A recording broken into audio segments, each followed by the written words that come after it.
Welcome back to the Snail Travelers YouTube channel. As you can see, I'm here in Washington, D.C., and in this video we're going to share with you how much money we have saved by choosing to live overseas instead of living here in the United States. Let's get started! So to explain to you just how much money we've saved by living overseas, I'm going to go through how much money we spent per month in our previous two countries, which happen to be Malaysia and Mexico. And I'm going to compare that with how much money we spent living in Washington, D.C. for 1 month. In 2020, we arrived in Malaysia for what was supposed to be a short trip, but when flights were unexpectedly canceled due to COVID, we ended up staying for a year. We lived in some great places that year, Penang and Ipoh, known for their great food, and Cameron Highlands up in the mountains, known for its fantastic mild weather. Then in 2021, we spent 6 months traveling around several parts of Mexico, and then in the beginning of 2022, we spent a month in Washington, D.C. Let's compare the cost of housing in each of these three locations first. Between Malaysia, Mexico, and Washington, D.C., our nicest apartments were in Malaysia. Many of our apartments there were more like staying in a resort. They had a nice swimming pool and a fitness center, and one of them was only a few minutes walk to the beach. In Malaysia, we mostly rented 3-bedroom apartments. We didn't need 3 bedrooms because it's just the two of us, right? But the 3-bedroom units seemed to be the most available, and the 1-bedroom units were harder to find. So, compared to Mexico and Washington, D.C., our apartments in Malaysia were generally the largest. In Mexico, we had a mix of 2-bedroom apartments, 1-bedroom apartments, and a studio apartment. Overall, I would say they were more medium-sized, and about half our time in Mexico we spent in San Miguel de Allende and Ajijic, which happened to be more expensive cities for housing. Now, let's move on to Washington, D.C. Let me show you our apartment there. Take a look. All right, here's our tiny little apartment in Washington, D.C. As you can see, it's a nice, cozy little place. Great kitchen.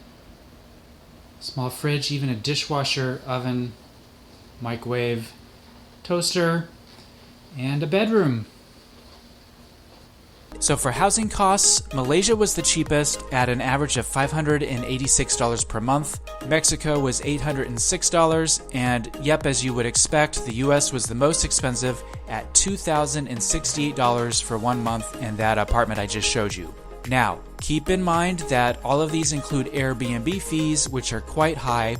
If you were renting from the owner long-term in these places, you would avoid the Airbnb fees and probably pay much less. Let's move on to spending on food. In Malaysia, well, first of all, the food is delicious, and there is so much variety in the food there, with different types of dishes from many different cultures. The price of food in Malaysia is definitely the cheapest of the 3 countries. We went out to eat a lot there because when it's that inexpensive, I mean, why not? Oh, I miss Malaysian food. There's roti canai, a delicious flatbread, and nasi kandar, a delicious curry, rice, and chicken dish. Food was a little more expensive in Mexico than it was in Malaysia, but we did go out to eat a few times per week. Of course, we ate a lot of tacos, as you would expect, but Mexican food is more than just tacos. We got mole, which are sauces that come in many different flavors. We also enjoyed huaraches, which are thicker tortilla-type patties with different toppings. Now, in Washington, D.C., the food is more expensive, so we mostly went to the grocery store. We didn't eat out too much during our time there. Our apartment was within walking distance of our favorite supermarket called Aldi, which has relatively inexpensive food that we would take to our apartment and cook ourselves. So, our spending on food, groceries, and restaurants in Malaysia averaged $351 per month. In Mexico, it was $472 per month.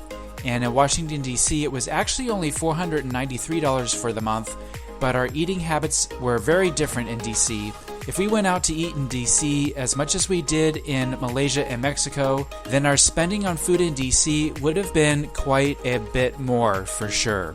There's actually a Malaysian restaurant in D.C., but we didn't go because the char kway teow, for example, was around $20, while in Malaysia it was like $1 or $2. Let's talk about transportation next. All 3 places, Malaysia, Mexico, and DC, have very sufficient public transportation systems, but priced very differently. In Malaysia, a ride on the metro in Kuala Lumpur would range between 25 cents and $3, depending on the distance. In Mexico City, it was a flat 25 cents. And in DC, well, the minimum price is $2 and prices can go up to $6 during peak hours. And in DC, our neighborhood had a free streetcar that saved us a lot of money. So let's take a look at the numbers here. In Malaysia, we averaged $39 on transportation, $123 per month in Mexico, and $84 in DC. But these numbers are deceiving because in Mexico, for example, we went to 14 different cities, and that $123 you saw there includes the buses between these cities. In DC, that $84 was just for the few metro rides we took within the city. And if we were living in the US, we would probably need a car because public transportation in most US cities is not nearly as good as it is in DC. Next is activities. Now, in Malaysia, we didn't do a whole lot of activities because that's where we were when COVID first started and the country went into periods of lockdown off and on. We did get to do some activities in Malaysia when things were more open, as you can see in the clips here. In Mexico, most of our spending on activities was for visiting archaeological sites all around the country. I think we went to 6 different sites, and we took some cooking classes there and had a couple of day tours. Now, in Washington, D.C., our activities concentrated on visiting the museums and the monuments, and almost all of those are free. So our overall spending on activities in Malaysia came to $59 per month, $115 in Mexico, and $75 in Washington, D.C. Next is the miscellaneous category for things like clothes, supplies, toothpaste, laundry, cell phone data, etc. And that came to $101 per month in Malaysia, $77 in Mexico, and $127 for our time in DC. Next is health. In Malaysia, the healthcare is fabulous. The best things about healthcare in Malaysia are the low prices, the high quality, the availability, and we appreciated being able to communicate in English. We made sure we had all of our routine checkups done while we were in Malaysia because the healthcare is some of the best in the world.